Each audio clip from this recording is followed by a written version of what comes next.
Hello there. If anyone's seeing this, that means I'm sitting or standing awkwardly nearby watching this play. That is, if it even turns out good enough to be presented. In the interest of not embarrassing future me and saving time, I'm going to keep this introduction short. I'm Christopher Nash, and my topic is how George Lucas and Industrial Light and Magic revolutionized filmmaking. Hi, sorry. In the original script for this, I didn't explain what ILM was, and I don't want to get points taken off for that, so a little bit of post-production here. Off script, ILM stands for Industrial Light and Magic, and it's a special effects company that George Lucas founded after the creation of the first Star Wars, and he hired all the people, or at least most of the people, on the team for the special effects of that movie. So anytime you hear me say ILM or Industrial Light and Magic, that's what that is. Cool? Alright. Also, I didn't cite any other images, so this is what you're going to be seeing the entire time. I'll pop some more stuff on screen later, but I'm keeping this on the whole time. I want to start off by emphasizing how important films are to history. Even though they are relatively new when compared to other popular art forms like music or painting, they have quickly become just as significant as everything else. As said in the first episode of Light and Magic, a documentary surrounding ILM and its prominent members, people go to the movies to see something they can't see anywhere else. Culture around the world has been influenced by some of the most popular movies. You'd have a hard time finding someone who doesn't recognize "I am your father" or "I'm gonna make him an offer he can't refuse." Especially now, when so many movies come out every year, the ones that stand out are incredibly important to modern culture. And that is exactly what happened in 1977 with the release of a little movie called Star Wars.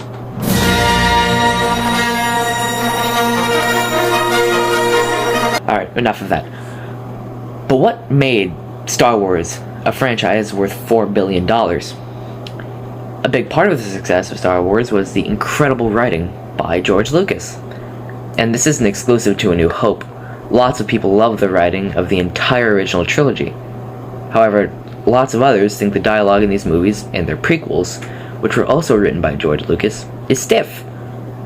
People think it doesn't sound like how normal people should talk. And that's true, it doesn't. But that is George Lucas's unique style. Cast members for George Lucas's first big film, 1973's American Graffiti, said in Light and Magic's second episode that Lucas's directing methods were vague. He described and felt out the atmosphere and the world of a film, instead of telling the actors specifically what to do. His dialogue carried much of the same feeling. It's what made Star Wars special. If you want proof, just look at these reviews for The Force Awakens, the first Star Wars movie made without George. They're quite polarizing. Some like it, some don't. It's a hugely controversial topic. Now, look at these videos by YouTube user So Uncivilized. All you should need to tell that people love George Lucas's writing is looking at the titles and the like count.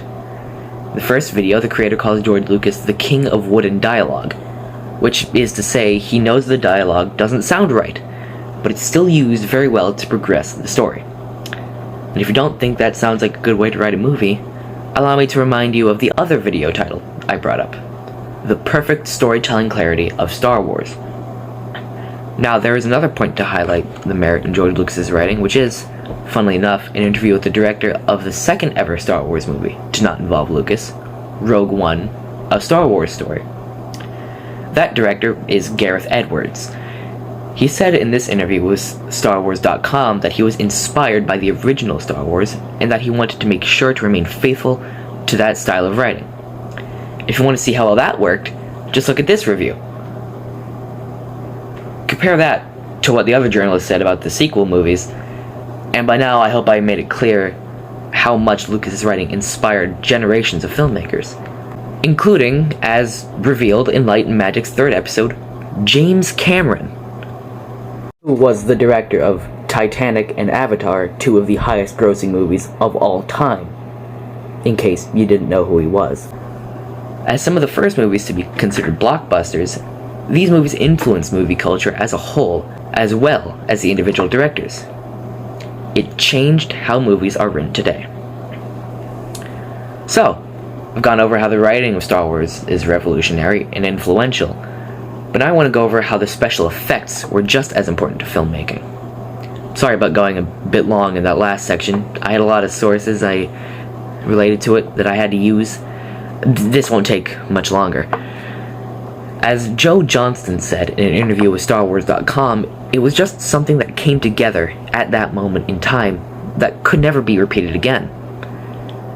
That's exactly why Star Wars' special effects are so special. They may use techniques that have been used again since, but nothing will ever be like Star Wars, because it was the first time they were ever used.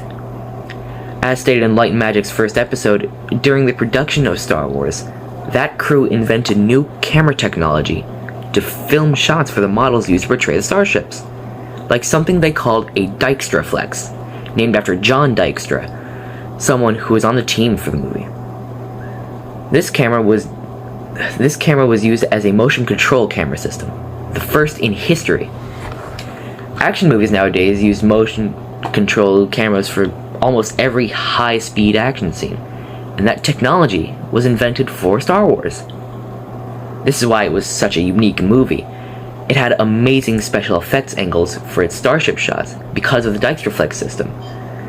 This combination of fast shots and miniature models shook the world in 1977 because the movie-going audience were used to the slow shots from 2001: A Space Odyssey. Star Wars used many of the same model-making principles, but they seemed completely different because of how action-packed all of those sequences were. In conclusion, George Lucas's writing influenced most modern blockbuster movies even today, and ILM's work with the special effects completely revolutionized the technology used to film them. This was written at 7 p.m. while I was very tired, so this probably won't go very far in the competition, but I hope it gets a good grade.